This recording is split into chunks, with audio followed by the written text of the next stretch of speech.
Our reporter inside Damascus has told us that fighting inside the Syrian capital is getting worse. The Free Syrian Army is now in control of the east and west entry points into the city, and there has been heavy fighting around the airport. It is now effectively closed to anything but military flights.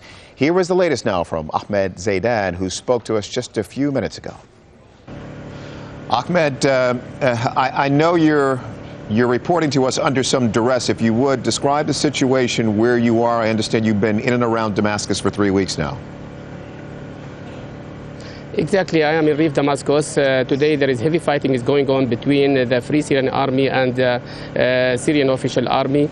Today we are talking about that the different and the several brigade of the Free Syrian Army try to attack the long way of Damascus airport, and they are engaging with the official army. According to Free Syrian Army, different several people have been killed and injured, and different tanks and armored vehicles have been destroyed on the Damascus airport way. What percentage of Damascus is under the control of the Free Syrian Army, if you had to make an estimate?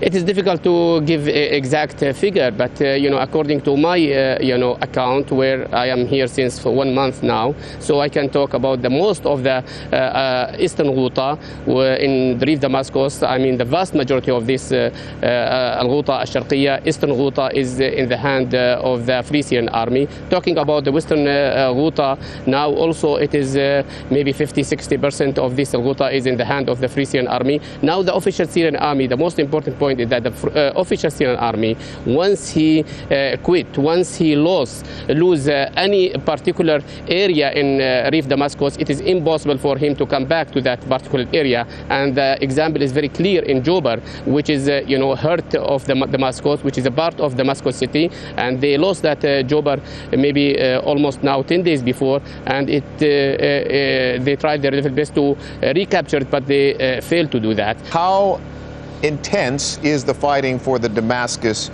airport, and could the Free Syrian Army theoretically take the Damascus airport? In fact, Damascus airport is totally paralyzed. It's totally,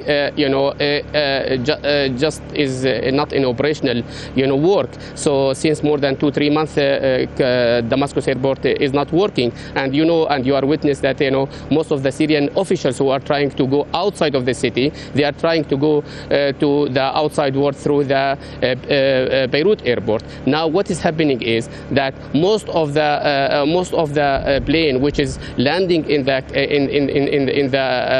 airport is military plane, and there are of course civilian plane are landing, but it is landing without a proper license internationally, because the fire of the Free Syrian Army is very close to the airport. That's why yesterday some high officials from Free Syrian Army was telling us that there are Iranian plane are landing almost every 2–3 days, and also some reports talking about Algerian plane landing in the airport, bringing arms and ammunition for Bashar al-Assad regime, which we could not confirm it yet, but that's what some high officials of the Free Syrian Army told us. The International Committee of the Red Cross has called for foreign powers to exert more influence to halt civilian casualties. Yves Dacourt is the organization's Director General. He joins me right here on the set. It's great to talk to you. Thank you. How many places right now inside Syria are your people, your teams operating? You have to know we're working in Syria from day one, in fact, of the conflict. Our base is in Damascus, and we do every day some trip. Today my team is in Aleppo. There is another team in Homs a few days ago in Idlib. But I must say, each trip is extraordinarily difficult, because as your staff was just telling, you have multiple I would say front line, which means every time you have to negotiate for every front line to go through. It makes it very difficult for my team, but also imagine for Syrian people. Yeah. It's a very, very painful situation. You're getting access, my understanding is you're getting access to both sides of this conflict. What are your teams reporting? What are they saying to you? How do they characterize what is going on in that country right now? What my team are saying is that they've never seen such a level of violence. And the problem of violence, it doesn't stop. I think that's what they say. They say also that what is the most difficult is there is no solution, it seems, for people. You know, imagine you're a family in Syria. I mean, you're there in a village. You know that situation is going on. You don't know when it will finish. You're not a combatant. You're trying to get through the next day. Exactly. That's what is happening. At the same time, it was a tough winter. The economic situation is very difficult. The level of violence is incredible. And it's a civil war. When it's about civil war, it's difficult because it's also about families. It's about, you know, your neighbors. It makes it extraordinarily difficult. And my problem is I still believe, and we still believe, that both sides think that they will win military, which is terrible. There is some debate over what this is. Is it a civil war? Why do you just use the term? You call it a civil war. Tell me why from your point of view. Then you have a war, of course. In international law, you would call it a non-international war, because it's a war about the government against opposition, right, in a way. And that's very classical. But in fact, we call it civil also because it's involved, in a way, community directly, you know, and it involves community against each other. And so it's not that clear always, and it makes it very difficult. And you were talking about two sides. What my people are saying when they are on the ground is that, of course, they negotiate with government, but they negotiate also with rebels. But it's very diverse. Different agenda, different people, so it makes it very difficult. So, from where you sit, what is it that you absolutely believe, to your core, is necessary to impact this situation in a positive way? What's needed? What do you believe? And what's needed for Syria today would be an international convergence, that people will forget the division and try really to find a political situation. That solution, that's what is needed for Syria. Now, maybe it is a dream. Now, if I focus on the daily reality of Syrian, what I would ask is something very basic, is that, and we saw that medical hospital, medical facilities, ambulances, medical workers are respected, and really from both sides. And we need to have this respect within the conflict right now. Otherwise, for Syrian, the situation will be just unbearable. Don't you need a humanitarian corridor?